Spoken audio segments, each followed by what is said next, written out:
Salam sejahtera, terima kasih karena bersama dengan saya di Nazilin Unity Channel. Ini satu berita yang paling hangat dalam pasaran di saat pagi hari ini, yaitu diramalkan bahwa Anwar Ibrahim akan jadi Perdana Menteri paling lama.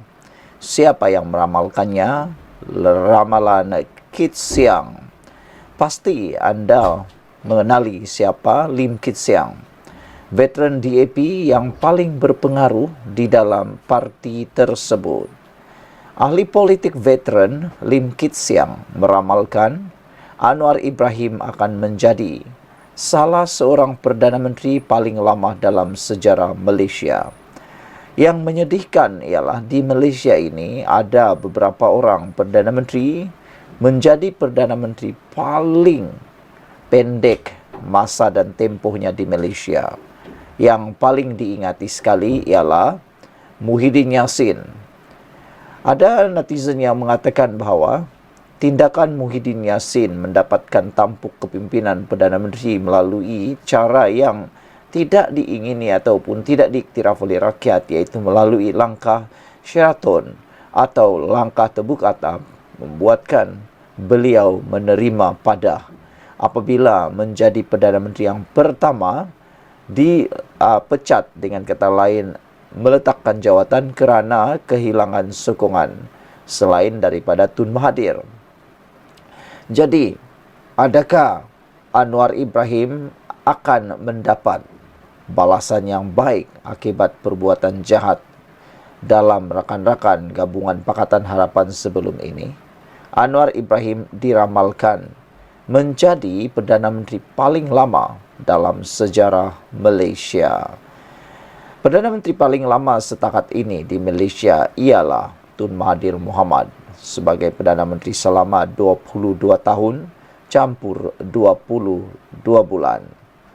Saudara-saudara sekalian, Lim Kit Siang mengatakan bahawa pentadbiran Anwar kini lebih lama berbanding 3 Perdana Menteri terdahulu, iaitu Ismail Sabri Yaakob, Muhyiddin Yassin dan Mahathir Mohamad untuk kali yang kedua. Namun Anwar bukan sahaja telah berkhidmat lebih lama daripada 5 Perdana Menteri dalam 6 tahun yang lalu, dia sedang menuju untuk menjadi salah satu Perdana Menteri terpanjang dalam sejarah Malaysia, katanya lagi. Bekas pemimpin kanan DAP itu berkata demikian dalam majlis sebuah persatuan keturunan Cina di Batu Pahat, Johor semalam. Teks ucapan itu dikongsi dengan pihak media hari ini. Lim Kit Siang bagaimanapun mengingatkan bahawa Anwar akan berdepan ujian getir bagi membuktikan petikan yang sering diulang dalam ucapan berkaitan keterangkuman. Petikan itu ialah Wu Men Do Si Yi Jai Ren. Kita semua satu keluarga, dan Melayu anak saya, Cina anak saya, India anak saya, Kadazan anak saya, Dayak anak saya. Katanya, jika Malaysia ingin bangkit semula dan menjadi negara hebat, kita mesti kembali kepada perlembagaan dan rukun negara yang menekankan kemajmukan masyarakat dan pentingnya kesatuan dalam kepelbagaian. Malaysia hampir dikenali di seluruh dunia sebagai negara kleptokratik.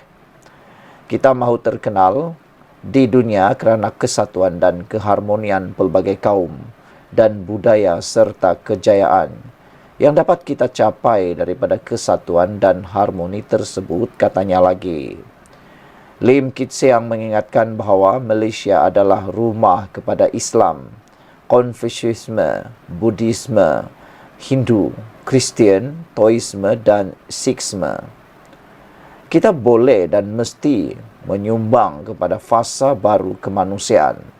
Semua lelaki dan wanita membangunkan bukan sahaja pemikiran kebangsaan tetapi juga pemikiran global. Kita boleh memulakan dengan sederhana dengan mempromosikan dialog dan harmoni tamadun global, katanya. Sementara itu, mengulas kemenangan Barisan Nasional, BN, Sekutu Pakatan Harapan PH dalam pilihan raya mahkota Sabtu lalu, Lim berkata ia menunjukkan rakyat Malaysia mahukan kestabilan. Ia juga katanya menunjukkan berakhirnya gelombang hijau yang ekstremisme, kebencian, pembohongan, maklumat salah dan disinformasi menguasai keadaan. Saudara, itu adalah laporan yang paling mendapat perhatian, paling mendapat tempat di hati para penyokong, para peminat politik hari ini, yaitu Lim Kit Siang, seorang veteran DAP, veteran politik Malaysia, telah meramalkan bahawa Anwar Ibrahim akan jadi antara Perdana Menteri paling lama. Makna kata, ini berita paling buruk sekali untuk Perikatan Nasional kerana mereka tidak ada peluang untuk menjadi Perdana Menteri lagi. Sekian dulu untuk kali ini. Tinggalkan komen anda. Salam sejahtera. Terima kasih kerana bersama dengan saya di Nazilin Unity Channel. Dalam dunia politik sekarang, yang paling hangat ialah tentang Akmal Saleh dan sikap beliau. Beliau seakan-akan sudah lupa bahawa Barisan Nasional UMNO masih dalam proses pemulihan. Beliau seakan-akan terhanyut oleh kemenangan PRK di Dun Mahkota.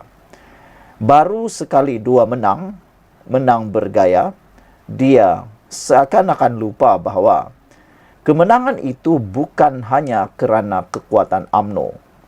Dia sangka majoriti 20,000 itu adalah kerana kekuatan UMNO Barisan Nasional sendiri. Kadang-kadang penganalisis politik dan juga pengulas politik hairan sikap Akmal Saleh yang masih lagi angkuh dan sombong sehingga masih bersikap seakan-akan pembangkang dalam kerajaan. Akmal Saleh adalah Ketua Pemuda UMNO. Beliau sepatutnya membawa teladan dalam kerajaan perpaduan ini, bukan membawa politik kebencian. Tapi sikap Akmal Saleh masih berterusan, seakan-akan membawa politik kebencian terhadap DAP dan juga Pakatan Harapan. Bayangkan saja, selepas kemenangan dalam PRK Mahkota, Akmal Saleh baru beberapa jam menang dalam PRK Mahkota, telah pun mengeluarkan kenyataan yang agak luar biasa berani. Apabila beliau kata tiada keperluan kerajaan perpaduan di Johor. Kalau ia pun mahu perkara itu berlaku, apa yang penting ialah Akmal Saleh tidak menyinggung perasaan Pakatan Harapan, khususnya DAP. Memanglah DAP tidak sehaluan dengan UMNO sejak sekian lama. Tapi harus diingat, DAP ialah parti yang ada dalam kerajaan.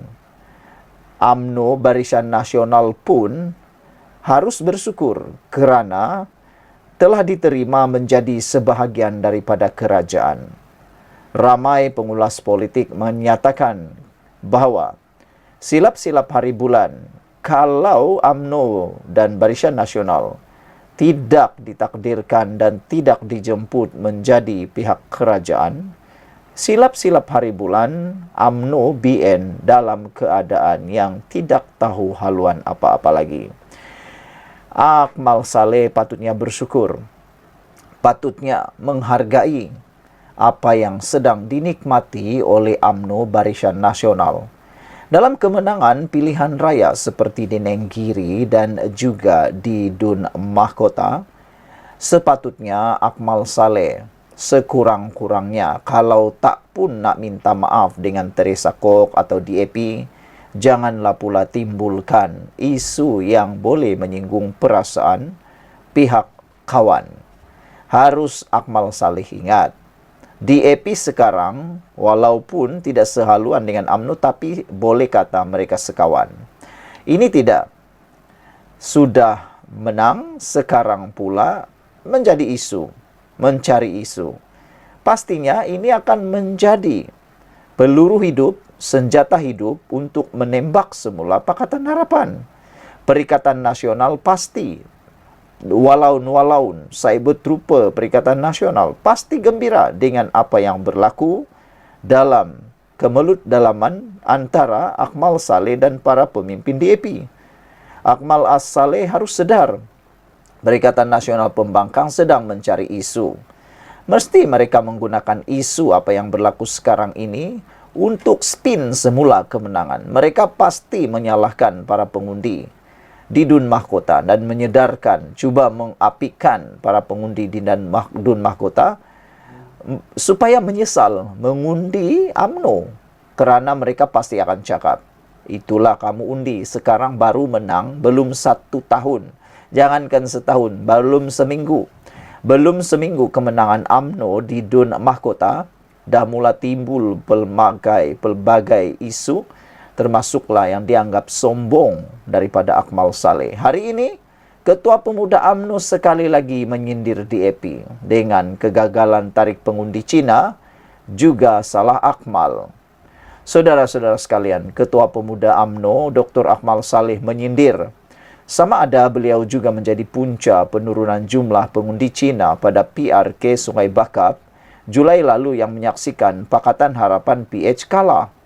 Inilah yang betul-betul tidak dapat dihadam oleh para penyokong Pakatan Harapan khususnya. Mereka hairan, kenapa Akmal Saleh ni kadang-kadang macam api dalam sekam, macam orang pembangkang dalam kerajaan, yang mana membunuh, membakar kekompakan, membakar perpaduan itu sendiri. Akmal Saleh sepatutnya tidak mengungkit isu yang lama. Kalau nak mengungkit tentang apa yang berlaku dalam Dun Mahkota, kenapa nak korek luka yang lama? Apabila tindakan Akmal Saleh mengurik luka yang lama ini, tiada mustahil api akan menjadi lebih marak dan lebih berapi. Kalau DAP meninggalkan kerajaan, apa yang akan jadi kita pun tak tahu. Anda harus tahu, DAP meskipun tidak disukai oleh Akmal Saleh, tidak sehaluan dengan Barisan Nasional, tapi kerusi DAP jauh lebih kuat daripada UMNO Barisan Nasional. Saya yakin Akmal Saleh tentu akan menyesal kalau itu benar-benar berlaku. Saudara-saudara sekalian, tindakan Akmal Saleh menyindir kekalahan Pakatan Harapan dalam PRK di Sungai Bakap menjadi duri dalam daging.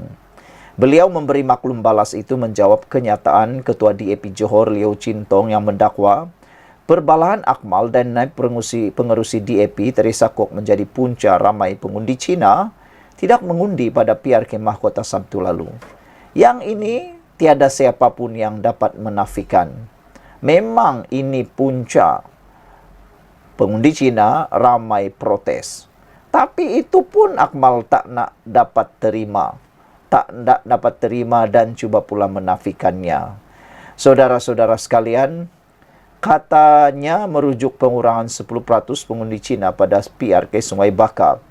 Ketua Menteri Pulau Pinang, Chow Kun Yu, dilaporkan berkata peratusan mengundi rendah itu menjadi puncak kekalahan PH di tangan Perikatan Nasional PN. Akmal turut meminta Liu bertanya terlebih dahulu kepada Kok yang mengeluarkan kenyataan mengganggu gugat ketentraman negara, bukan menyalahkan orang yang membeli maklum balas terhadap kenyataan tersebut. Cuba contohi MCA yang kuat bekerja dan akhirnya membawa pengundi Cina asas mereka mengundi seperti yang dijanjikan. Nak salahkan saya, ikut suka hati kamu, parti kamu, kata Akmal Saleh. Tindakan Akmal Saleh ini makin hari makin entahlah. Kadang-kadang kita yang memerhati politik ini makin menjadi bingung dan makin menjadi risau. Saya sendiri secara pribadi saya risau dengan kekuatan yang ada antara DAP dan UMNO ini. Bukan oleh Ketua Zahid Hamidi, tetapi oleh Ketua Pemuda UMNO ini, Akmal Saleh. Silap-silap hari bulan, bukan saja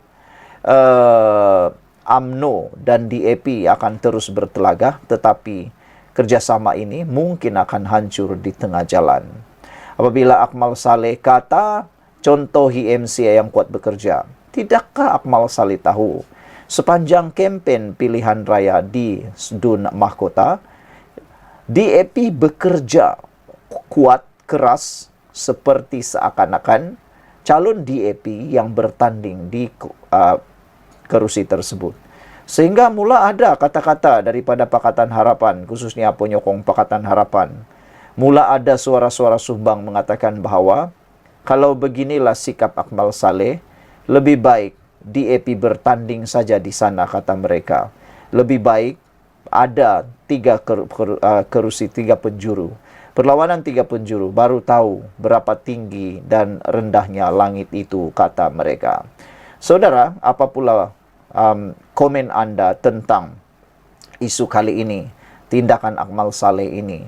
Pada pendapat kita, apa yang perlu dibuat ialah Akmal Saleh perlu mengendurkan serangan-serangan seperti ini untuk mengelakkan ianya menjadi senjata kepada pembangkang dan boleh memudaratkan perpaduan kerajaan ini. Sekian dulu untuk kali ini. Jangan lupa tinggalkan komen Anda.